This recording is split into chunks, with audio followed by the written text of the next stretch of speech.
Internet censorship in the Russian Federation is enforced on the basis of several laws and through several mechanisms. Since 2012, Russia maintains a centralized Internet blacklist, known as the Single Register, maintained by the Federal Service for Supervision of Communications, Information Technology and Mass Media, Roskomnadzor. The list is used for the censorship of individual URLs, domain names, and IP addresses. It was originally introduced to block sites that contain materials advocating drug abuse and drug production, descriptions of suicide methods, and containing child pornography. It was subsequently amended to allow the blocking of materials that are classified as extremist by including them to the federal list of extremist materials. According to Freedom House, these regulations have been frequently abused to block criticism of the federal government or local administration. A law prohibiting abuse of mass media freedom implements a process for the shutting down of online media outlets.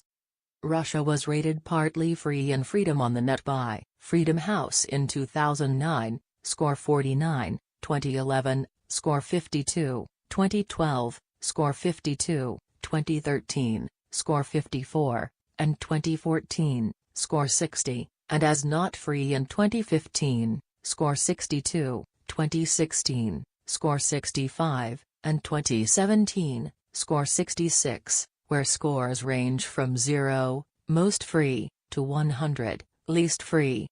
Russia was on Reporters Without Borders list of countries under surveillance from 2010 to 2013 and was moved to the Internet Enemies list in 2014. Russia was found to engage in selective Internet filtering in the political and social areas, and no evidence of filtering was found in the conflict/security and Internet tools areas by the OpenNet initiative in December 2010. Since at least 2015, Russia collaborates with Chinese Great Firewall security officials in implementing its data retention and filtering infrastructure. Media in the Russian Federation, including the Internet, is regulated by Roskomnadzor, Federal Service for Supervision in the sphere of telecom, information technologies, and mass communications, a branch of the Ministry of Telecom and Mass Communications. Roskomnadzor, along with several other agencies such as the Federal Drug Control Service, the Federal Consumer Protection Service, and the Office of the Prosecutor General, can block certain classes of content without a court order, calls for unsanctioned public actions, content deemed extremist, materials that violate copyright, information about juvenile victims of crime, child abuse imagery, information encouraging the use of drugs, and descriptions of suicide. Other content can be blocked with a court order. Internet service providers, ISPs, are held legally responsible for any illegal content that is accessible to their users. Intermediary liability. In 2004, only a minority of Russians, 8% of the population, had Internet access. In May 2008, some 32.7 million users in Russia had access to the Internet, almost 30% of the population. In 2012, 75.9 million Russians, 53% of the population, had access. In December 2015, most of the country, 92.8 million Russians, 70% of the population, have Internet access. Following his visit to Russia in 2004, Alvaro Gil Robles, then Commissioner for Human Rights of Council of Europe, noted the high quality of news and reaction speed of Russia's Internet media. Virtually all the main newspapers were available online, some even opting for web as a sole information outlet. Russia's press agencies, including the most important RIA Novosti and Etar TASS, were also well represented in the web. In April 2008, Agence France Presse noted that the Internet is the freest area of the media in Russia, where almost all television and many newspapers are under formal or unofficial government control. As reported by Kirill Pankratov in April 2009 in The Moscow Times. Even discounting the chaotic nature of the web, there is plenty of Russian-language material on political and social issues that is well written and represents a wide range of views.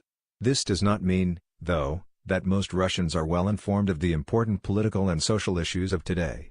But this is largely a matter of personal choice, not government restrictions. If somebody is too lazy to make just a few clicks to read and become aware of various issues and points of view, maybe he deserves to be fed bland, one-sided government propaganda. In a November 2009 address to the Federal Assembly, then President of Russia, Dmitry Medvedev acknowledged that Russia was ranked only as the world's 63rd country based on estimates of the level of communications infrastructure development. He stressed the necessity to provide broadband internet access to the whole Russian territory in 5 years, and to manage the transition to digital TV, as well as the 4G of cellular wireless standards. In 2010, OpenNet Initiative noted that while the absence of overt state-mandated internet filtering in Russia has led some observers to conclude that the Russian internet represents an open and uncontested space, the government had a consistent, strategic approach to taking control over the information in electronic media. 2007 cyberattacks on Estonia and cyberattacks during the Russo-Georgian War, 2008, may have been an indication of the government's active interest in mobilizing and shaping activities in Russian cyberspace. First countrywide judicial censorship measures were taken by the government in the wake of the 2011-13 Russian protests. This included the Internet blacklist law, implemented in November 2012. The criteria for inclusion in the blacklist initially included child pornography, advocating suicide and illegal drugs.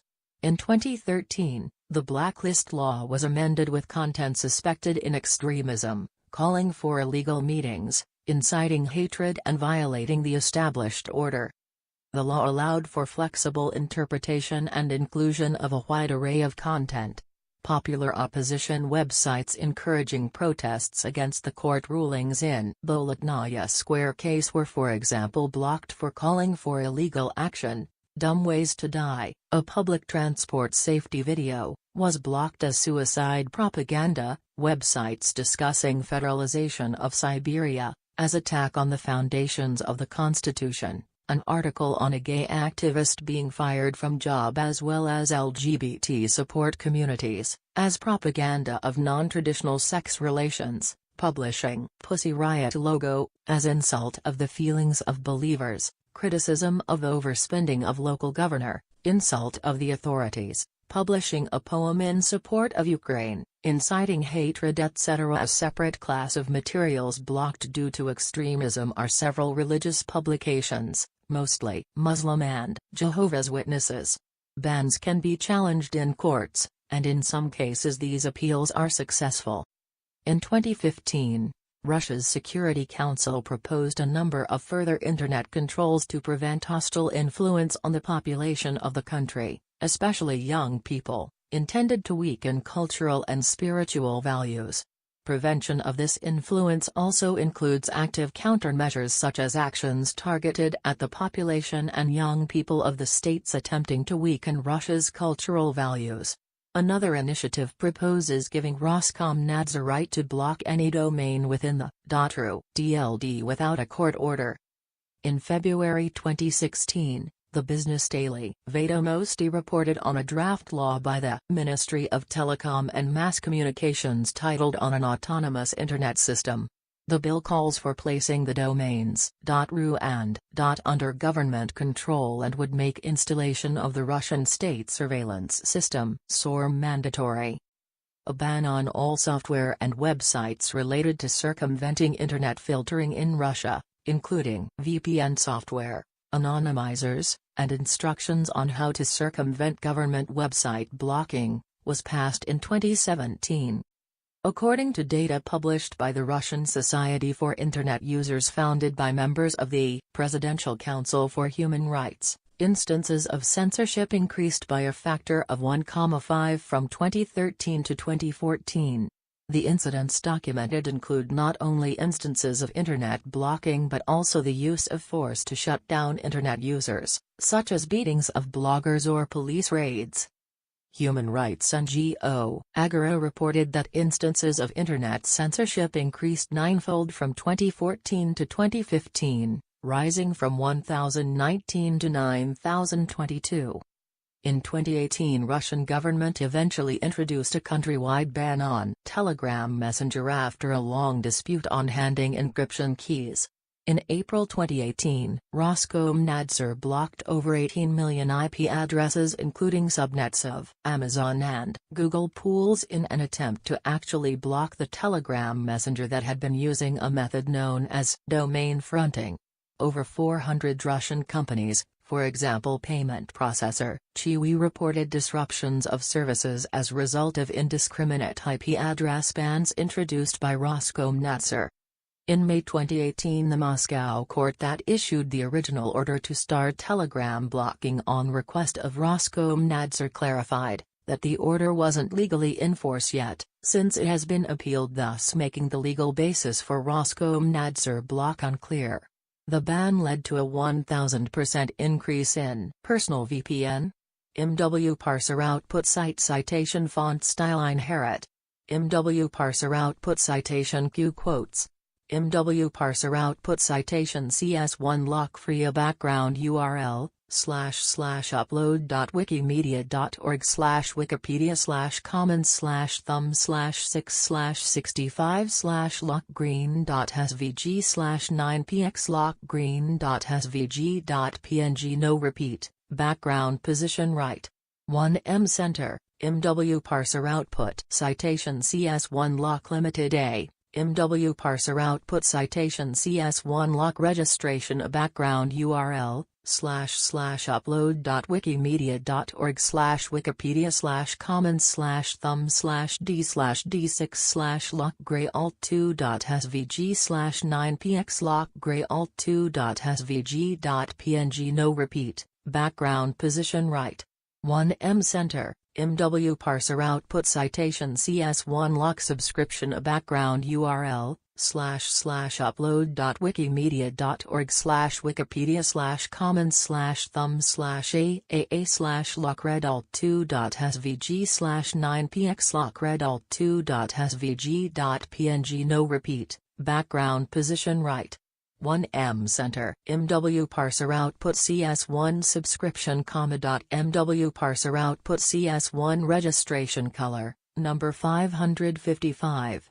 MW parser output CS1 subscription span, MW parser output CS1 registration span border bottom :1px dotted, cursor help, MW parser output CS1 WS icon a background URL /wikimedia's/comments/thumb/4/c/wiki/source logo.svg/12px wiki/source logo.svg.png no repeat, background position right. 1M center, MW parser output code CS1 code color inherit, background inherit, border inherit, padding inherit. MW parser output CS1 hidden error display none, font size 100%. MW parser output CS1 visible error font size 100%. MW parser output CS1 main display none, color #33A33, margin left :0.3M. MW parser output CS1 subscription .mw parser output CS1 registration .mw parser output CS1 format font size 95%. MW parser output CS1 kern left .mw parser output CS1 kern WL left padding left :0.2M. MW parser output CS1 kern right .mw parser output CS1 kern WL right padding right :0.2M, sales in Russia. In October 2018, users in Russian republics have noticed that 3G and 4G internet access is being switched off each time there's an opposition meeting. Some of them approached Roskomnadzor, which explained that internet access is not part of the public service in the legal meaning and operators can switch it off on arbitrary basis. In this case, the operators were disabling it on request from undisclosed security services and based on vague legal basis. As of 2018, FSB has also started lobbying against any external satellite internet access initiatives, including proposals to introduce stricter controls against satellite internet receivers as well as opposition against Roscosmos taking orders to bring OneWeb satellites to space.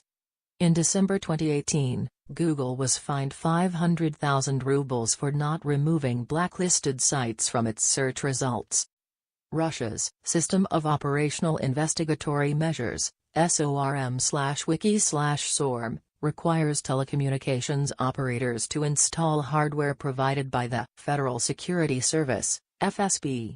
It allows the agency to unilaterally monitor users' communications metadata and content, including phone calls, email traffic and web browsing activity. Metadata can be obtained without a warrant. In 2014, the system was expanded to include social media platforms, and the Ministry of Communications ordered companies to install new equipment with Deep Packet Inspection, DPI/Wiki/Deep_Packet_Inspection, capability.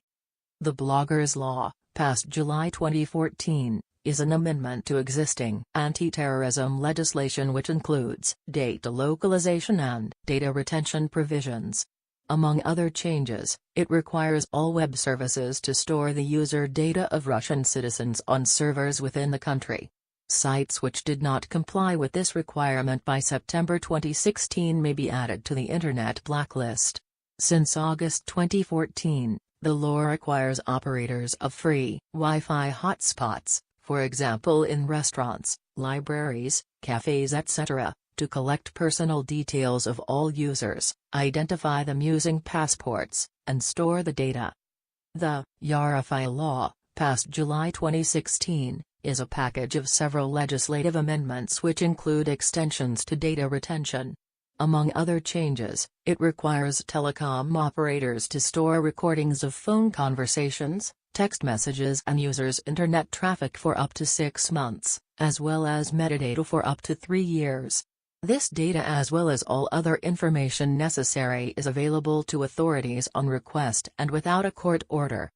As of January 2018, companies registered in Russia as organizers of information dissemination, such as online messaging applications, will not be permitted to allow unidentified users. The Federal Telecommunications Regulator Roskomnadzor can issue warnings to the editorial board of mass media and websites registered as mass media concerning abuse of mass media freedom. According to the law on mass media, such abuse can include extremist content, information on recreational drug use, the propagation of cruelty and violence, as well as obscene language. If a media outlet receives 2 warnings within a year, Roskomnadzor can request a court order shutting down the media outlet entirely. In July 2012, Russia's State Duma passed a law requiring the establishment of an Internet blacklist. The law took effect on November 1, 2012.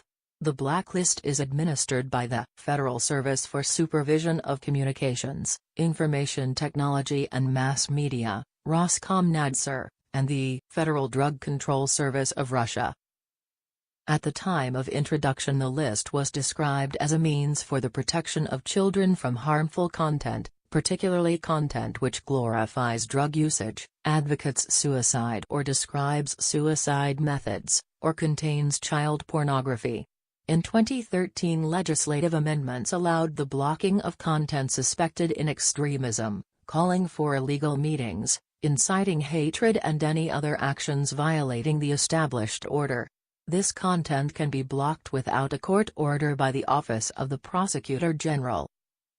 In July 2017, Vladimir Putin signed a bill, which took effect November 1, 2017, which bans all software and websites related to circumventing Internet filtering in Russia, including anonymizers and virtual private network (VPN) services which do not implement the blacklist, and instructional material on how to do so. The implementation of the blacklist is outlined in a government decree issued in October 2012.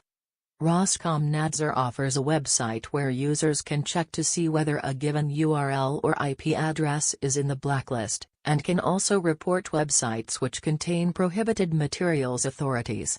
After a submission is verified, Roskomnadzor will inform the website's owner and hosting provider. If the material is not removed within 3 days, the website will be added to the blacklist, and all Russian ISPs must block it. The full content of the blacklist initially was not available to the general public, although soon after it was implemented, a leaked list of blacklisted websites was published by a LiveJournal user on November 12, 2012. The searchable blacklist interface was made available as a full list by activists. As of July 2017, it includes over 70,000 entries. Reporters Without Borders criticized the procedure by which entries are added to the blacklist as extremely opaque, and viewed it as part of an attack on the freedom of information in Russia. In 2012, when the banned content only included child pornography, drugs and suicide, the human rights activists have expressed fear that the blacklist may be used to censor democracy-oriented websites, which indeed happened the next year. And a Lenta.ru editorial noted that the criteria for prohibited content are so broad that even the website of the ruling United Russia Party could in theory be blacklisted. However, the idea was at that time generally supported by the Russian public. In a September 2012 Levada Center survey, 63% of respondents had expressed support for internet censorship, though any kind of censorship is banned under the Constitution of Russia. The Electronic Frontier Foundation has criticized the blacklist, stating, "EFF is profoundly opposed to government censorship of the Internet, which violates its citizens' right to freedom of expression. We are especially concerned about the censorship of independent news and opposing political views, which are essential to a thriving civil society. Russians who wish to circumvent government censorship can continue to read these websites via the or browser." A number of websites maintain lists of websites currently blocked in Russia, based on different sources of information.